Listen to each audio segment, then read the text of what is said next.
BPL के AC में अगर एरर कोड आता है तो आप लोगों को उस एरर कोड का मतलब पता होना चाहिए, ताकि आप लोग जब कस्टमर के यहाँ जाओ, अगर आप एक टेक्नीशियन हो तो आपका काम बहुत आसानी से हो और आपका टाइम भी ज़्यादा नहीं लगे। तो आप एक टेक्नीशियन है तो आप लोग को इस चीज़ का आइडिया होना चाहिए कि बीपीएल का एसी का एरर कोड क्या होता है। तो इस वीडियो में आप लोग को वही क्लियर करने वाला हूँ। सबसे पहला चीज़, अगर आपके एसी में E0 एरर कोड आ रहा है, E0 एरर कोड ज़्यादातर हमें एसी में देखने को मिल पाता है, तो E0 एरर का मतलब आपको समझना बहुत ज़्यादा ज़रूरी है।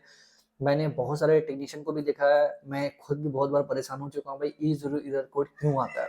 क्योंकि इसका रीज़न जिस तरह का कंपनी का वहाँ पे शो करता है एरर कोड में, उसके अलावा कुछ अलग हो जाता है।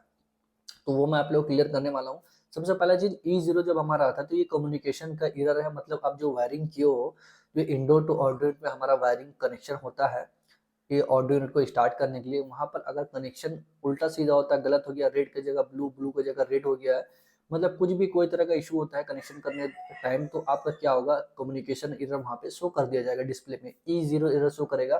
तो आप जब उस वायरिंग को सही कर दोगे, आपका प्रॉपर ये वर्क करेगा। लेकिन किसी कारण से आप इंडोर टू आउटडोर यूनिट का वायरिंग प्रॉपर करते हो, तब भी E0 एरर कोड अगर आपका शो कर रहा है, तो इसका कारण दूसरा भी होता है। दूसरा कारण हमारा ये होता है कि अगर आप तार में बीच में जॉइंट अगर करते हो कहीं पर भी, मतलब आपका 10 फीट का वायर तो कंपनी देता है, इसके अलावा आप 20 फीट का वायर लगा रहे हो, मतलब इंडोर टू आउटडोर यूनिट का जो डिस्टेंस रहता है वो बहुत ज़्यादा है। तो बीच में अगर वायरिंग आप जोड़ते हो, वायर जोड़ते हो, तो उस कारण से भी आपका E0 एरर कोड आएगा। तो आपको करना कुछ नहीं, डायरेक्ट आपको वायर को ही चेंज कर देना है। वायर आप चेंज कर दोगे, डायरेक्ट सिंगल वायर सिर्फ लगाओगे 4 कोर का, तो ईज़ी में ये आपका काम कंप्लीट हो जाएगा। उसके बाद आपका E0 एरर कोड शो नहीं करेगा। तो E0 का मतलब ईज़िली आप समझ गए होंगे। इसके अलावा आता है हमारा E1 error code. E1 error code का मतलब बेसिकली बीपीएल एसी में हमारा ये होता है, ये हमारा इंडोर यूनिट का टेम्परेचर सेंसर का प्रॉब्लम होता है। अगर आपका इंडोर यूनिट का टेम्परेचर सेंसर खराब हो गया है, किसी तरह से वर्क नहीं कर रहा है, चूहा तार काट दिया है, तो E1 एरर कोड आपको शो करेगा। तो E1 एरर कोड का मतलब आपका यही होता है, डायरेक्टली आप वहाँ पर सेंसर को नोटिस करो, जो कि हमारे इंडोर यूनिट में टेम्परेचर सेंसर होता है, तो उसको आप चेंज कर दोगे, या किसी कारण से वो तार वगैरह चूहा काट दिया है, उसको रिपेयर आप कर दोगे, तो आपको प्रॉपर एसी वर्क करने लगेगा। तो E1 का मतलब भी आप समझ गए। E2 का मतलब हमारा ये होता है, सेम वही उसी तरह से इंडो यूनिट पे ही ये वर्क करता है हमारा। E2 का मतलब हमारा ये होता है, जो हमारे इंडो यूनिट का कोई टेम्परेचर सेंसर होता है, वो किसी कारण से खराब हो गया है, या फिर उसमें भी चूहा वगैरह काट तार काट दिया है, या फिर जैक वगैरह लूज हो गया है, तो उसके वजह से आपका E2 एरर कोड शो करेगा।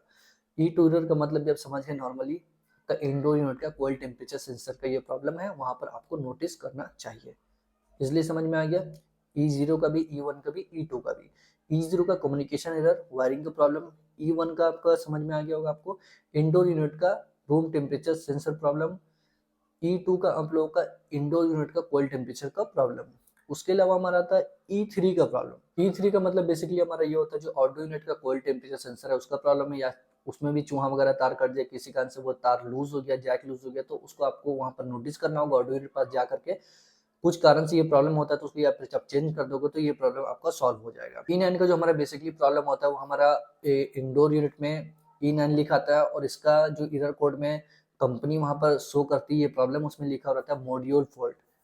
तो वो आपका आईपीएम ड्राइव लिखा हुआ रहेगा, और मॉड्यूल फॉल्ट के बारे में ये बताया गया। तो इसका प्रॉब्लम हमारा बेसिकली ये होता है, जो हमारा आउटडोर यूनिट के पास पीसीबी होता है, वो पीसीबी का कोई इशू होता है, इसको आप डायरेक्टली आप चेंज कर दो, या आपको चेंज करने से ये प्रॉब्लम सॉल्व नहीं होता, तो वायरिंग वगैरह को आपको एक बार चेक करना चाहिए। वायरिंग वगैरह का मतलब प्रॉब्लम भी नहीं रहता है, तो आप डायरेक्टली आउटडोर के पीसीबी जो रहता है उसको अगर आप चेंज कर दोगे, तो ये प्रॉब्लम इजिली आपका सॉल्व हो जाएगा। तो ये कुछ कारण, ये कुछ रीजन होता है जिसकी वजह से आपका E9 एरर कोड शो करता है। तो मैंने आप लोगों को टोटल ई के बारे में बता दिया कि किस किस कारण से आप लोगों को ये प्रॉब्लम शो करता है। E0, E1, E2, E3 और E9, ये मेनली प्रॉब्लम होता है, ज्यादातर हम लोग को एसी में देखने को मिल पाता है, बीपीएल एसी में।